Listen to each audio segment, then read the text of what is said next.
జై శ్రీరామ్. అందరికీ నమస్కారం. వెల్కమ్ టు న్యూస్ అఖండ. నేను మీ కస్తూరి శ్రీధర్. మిత్రులారా, నిన్న ఈ పార్లమెంట్ సమావేశాలు అయితే జరిగినాయి కదా. ఆ పార్లమెంట్ సమావేశాల్లో మన హోంశాఖ మంత్రి అయినటువంటి అమిత్ షా గారు ఒక అద్భుతమైన స్టేట్మెంట్ ఇచ్చాడు. అది కూడా మన హిందువులకు సంబంధించి. సరే, అదేంటో దాని గురించి వివరంగా చెప్పే ప్రయత్నం చేస్తా. ఓకేనా? మీరు చిదంబరం అని చెప్పేసి పేరు విన్నారు ఎప్పుడన్నా? విన్నారా? ఈ చిదంబరం గురించి ఇప్పటి కొత్త తరానికి పెద్దగా తెలిసి ఉండకపోవచ్చు, కానీ ఈ చిదంబరం గాడి అంత నీచ్ కమ్మినేగాడు, లుచ్చాగాడు, లఫంగగాడు మరొకడైతే లేడు. వీడు కాంగ్రెస్ సీనియర్ నాయకుడు అన్నమాట. వీడిది వచ్చేసి తమిళనాడు రాష్ట్రం. వీడు మన దేశానికి ఆర్థిక మంత్రిగాను, అదేవిధంగా హోమ్ మినిస్టర్గా కూడా పనిచేశాడు. ఆ రోజుల్లోనే సిబిఐను కాంగ్రెస్ బ్యూరో ఆఫ్ ఇన్వెస్టిగేషన్గా మార్చేశాడు. దాన్ని బట్టి మీరు అర్థం చేసుకోండి వీడు ఎంత గుగ్గుగాడో. అర్థమైందా? సిబిఐను పూర్తిగా తన చెప్పు చేతల్లో పెట్టుకొని తనకు ఇష్టం వచ్చినట్టు చెలరేగిపోయినాడు. హిందూ టెర్రరిజం, కాషాయ ఉగ్రవాదం అన్న పదాలను మొట్టమొదటిసారిగా ఉపయోగించింది ఈ దరిద్రపు ముండాకుడికే. అర్థమవుతుందా? ఇంతకంటే మీకు ఏమన్నా ఎగ్జాంపుల్స్ కావాలో వీడు అట్టోడు చెప్పేదానికి. ఈ నీచ్ కమ్మినేగాడు కాంగ్రెస్ పార్టీలో ఉన్నత స్థానం పొందడం కోసం మొత్తం హిందూ జాతి మీదనే కాషాయ ఉగ్రవాదం అనే నిందన వేయడానికి తీవ్రంగా ప్రయత్నం చేశాడు. వీడిని ఏమి చేస్తే తప్పో, ఏమి చేస్తే పాపమో మీరు ఒకసారి ఆలోచించండి. ఏమి చేయకపోతేనే పాపం ఇట్లా అంటాను. లేకపోతే కాషాయ ఉగ్రవాదం ఏంది, హిందూ ఉగ్రవాదం ఏంది స్వామి? వీడిని దేంతో కొడితే పాపం. అయినా కూడా నాకేందో అర్థం కాదు.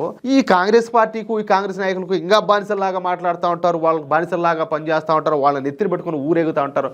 ఓరే స్వామి, వాళ్ళు మన డిక్కిలు కొట్టేదానికి, మనల్ని మెంగబెట్టేదానికి వాళ్ళు పనిచేస్తారా నాయన? వాళ్ళు మన దేశాన్ని నాశనం చేసేదానికి, కనీసం మనకు భవిష్యత్తు అనేది లేకుండా చేసేదానికి వాళ్ళు ప్రయత్నాలు చేస్తున్నారు. మళ్ళీ మన బతుకుల్ని బానిసత్వం వైపు నడిపించుకోపోతున్నారు వాళ్ళు. ఏ మామూలుగా లేరు వాళ్ళు, మామూలు ప్లాన్లో లేరు. కావాలంటే తీసుకుపోయి ఆ పాకిస్తాన్కో, చైనాకో, ఇంకో దేశానికో మనల్ని తాకట్టు పెడతారు. అర్థమవుతుంది మీక?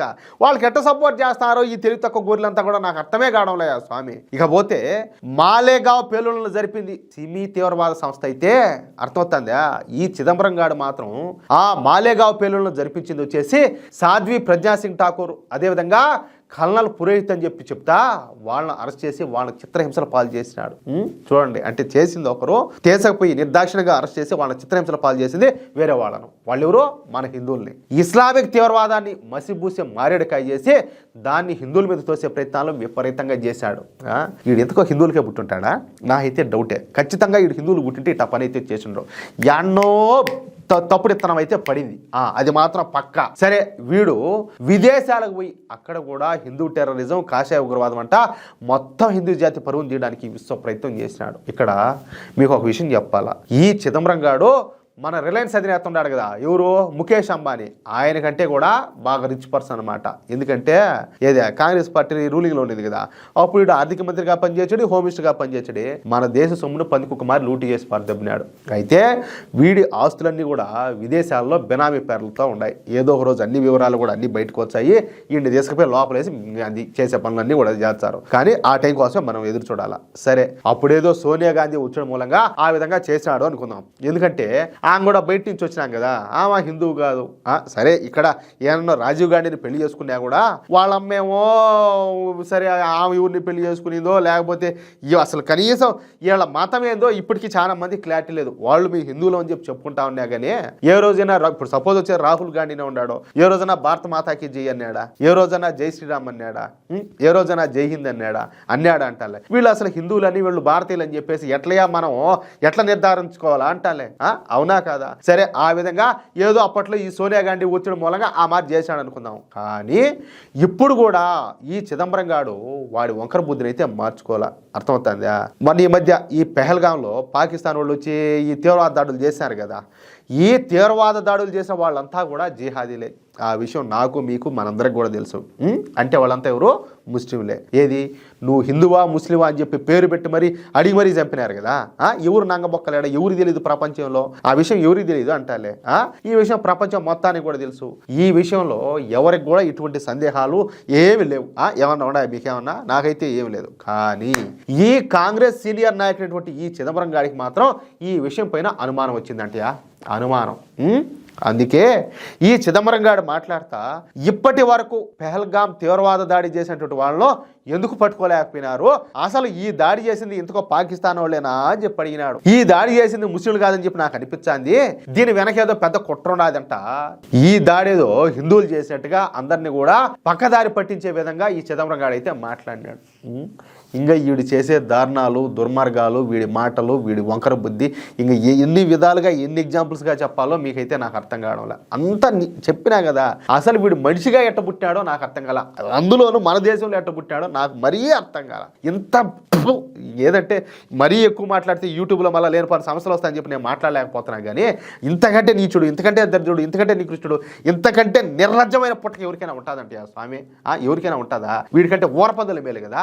అయితే ఈ చిదంబరం గాడు కారు కూతలు కూసిన కొద్దిసేపటికే ఈ పెహల్గాంలో ఎవరైతే ఈ ఉగ్రదాడులకు పాల్పడినారో ఆ తీవ్రవాదులందరినీ కూడా ఆపరేషన్ మహదేవ్లో భాగంగా ఎన్కౌంటర్ చేసి పాల్గొన్నాయి మన భారతీయ సేనలో. మొత్తంగా 3 తీవ్రవాదులను ఈ ఆపరేషన్ మహదేవ్లో మట్టుబెట్టేశారు. అంతే. ఇక పార్లమెంట్లో అమిత్ షా గారు రెచ్చిపోయినారు.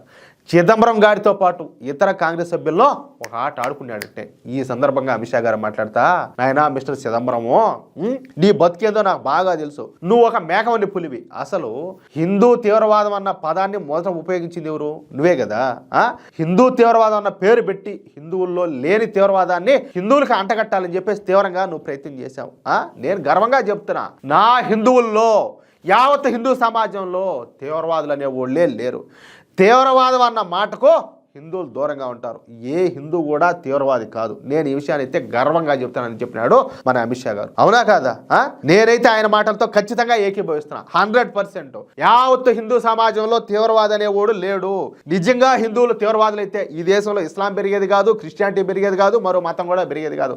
ఈ దేశంలో ఏంది స్వామి, ప్రపంచంలో కేవలం హిందుత్వం మాత్రమే ఉండేడు. ఏది హిందువులు కనుక తీవ్రవాదులు అయితే. అవునా కాదా? మీరు కూడా ఒకసారి ఆలోచించండి. పెహల్గాం దాడి చేసిన తీవ్రవాదుల పైన ఈ చిదంబరం కొన్ని అనుమానాలు అయితే వ్యక్తం చేశాడు. వాళ్ళని ఇంకా పట్టుకోలేదని చెప్పి మాట్లాడినాడు. పైగా నన్ను రాజీనామా చేయమని చెప్పేసి డిమాండ్ చేశాడు. కానీ ఈ చిదంబరం కారు కూతలు కూసిన కొద్దిసేపటికే ఆపరేషన్ మహదేవ్లో ఆ పాకిస్తాన్ ఇస్లామిక్ తీవ్రవాదులను మన భద్రతా బలగాలు అయితే హతం చేసేసాయి. నేను ఇప్పుడు చెప్తున్నా, ఆ తీవ్రవాదులు 3 కూడా పాకిస్తాన్కి చెందినటువంటి జిహాదీ గాళ్లే. కానీ చిదంబరం మాత్రం ఈ తీవ్రవాద దాడిని హిందువులపై దోసేందుకు మరోసారి అయితే తీవ్రంగా ప్రయత్నం చేశాడు. అందుకు నిజంగా ఈ చిదంబరం సిగ్గుపడాలా?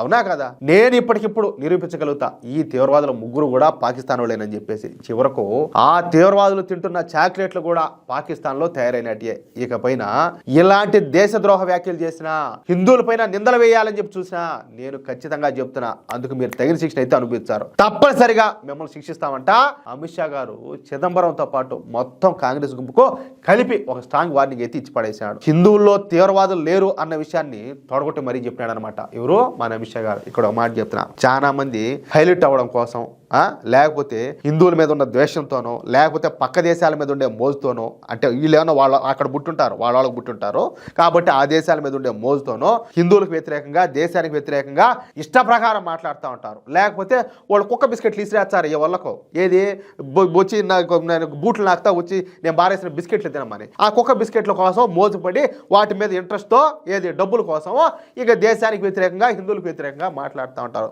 దానికంటే పోయి అడిగి వాళ్ళది ఏమైనా నాకు పోండి, ఏమైనా చేయిపోండి, అంతేగాని ఈ దేశంలో ఉండడానికి అసలు మీరు అనర్హులు. నిజంగా మన దేశ చట్టాల్లో కనుక మార్పు వస్తే ఇలాంటి వాళ్ళని నడి రోడ్లో నిలబెట్టి నిలవన నరికినా కానీ పాపంలే. లేకపోతే ఈ దేశంలో పుట్టి ఈ దేశానికి వ్యతిరేకంగా మాట్లాడతారా? ఈ దేశంలో ఉండేటటువంటి మెజారిటీ ప్రజలు హిందువులకు వ్యతిరేకంగా మాట్లాడతారా? అయ్యా వాళ్ళు ఏదైనా తప్పు చేసి ఉంటే మాట్లాడండి, నిలబెట్టి మెట్టుతో కొడదాం ఎవడైనా కూడా. అట్లా కాకుండా ఊరికే కావాలని చెప్పేసి దోషులు చేయాలా, ఏదో హిందూ సమాజాన్ని తప్పుడు దాన్ని చేయాలా, ప్రపంచం ముందు లేదు నిందితులు మారి చేసి నిలబెట్టాలంటే ఏ తమాషా? ఏదే ఊరికే ఉండారా ఖాళీగా చేతలు గాలేసుకునే మెట్లతో నా ఒక్కొక్కరిని నిలబెట్ట కొడతాం ఊరికే కూడా కాకుండా. ఏ తమాషా చాలా తమాషా. కొంతమంది ఎందుకు పనికిరాని నపుంసలు ఉండబట్టి మీ ఆటలన్నీ కూడా సాగుతాయి, మీరు నాయకులు మారి చలామణి అవుతారు. నిజంగా ఎందుకులే, అది సక్రమైన వాళ్ళు అయితే, సక్రమైన సంతానం అయితే మీకు అసలు ఈ మారి మాట్లాడేదానికి అర్హత ఉండదు. మీరు ఆ స్థాయిలో ఈరోజు ఉండరు. అది ప్రతి ఒక్కరు కూడా ఆత్మ పరిశీలన చేసుకోవాలా. నిజంగా మనల్ని ఒంట్లో ప్రవహించే రక్తమేనా, లేకపోతే ఆ పాకిస్తాన్ వాళ్ళది, చైనా వాళ్ళది, ఎవరిదైనా ప్రవహించాలి మన ఒంట్లోనో, ఆ బ్రిటిష్ వాళ్ళని చెప్పేసి వీళ్ళని ప్రశ్నించుకోవాలా. అప్పుడు కానీ మీ అట్టటాళ్లకు తగింది అయితే జరగదు. అది విషయం అయితే. మిత్రులారా, ఈ న్యూస్ కనుక మీకు నచ్చినట్లయితే, అదే విధంగా నా మాటలతో మీరు ఏకీభవిస్తే తప్పనిసరిగా ఈ న్యూస్ నలుగురికి షేర్ చేయండి. అలాగే ప్రతి ఒక్కరు కూడా ఈ వీడియోకు సంబంధించి మీ యొక్క అమూల్యమైనటువంటి అభిప్రాయాలను ఖచ్చితంగా కామెంట్ చేయండి. ఇంకో విషయం ఏంటంటే, ఇంతవరకు మీరు కనుక మన ఛానల్ను సబ్స్క్రైబ్ చేసుకున్నట్లయితే ప్రతి ఒక్కరు కూడా మన ఛానల్ సబ్స్క్రైబ్ చేసుకోండి, సపోర్ట్ చేయండి ప్లీజ్. జై శ్రీరామ్, జై హింద్.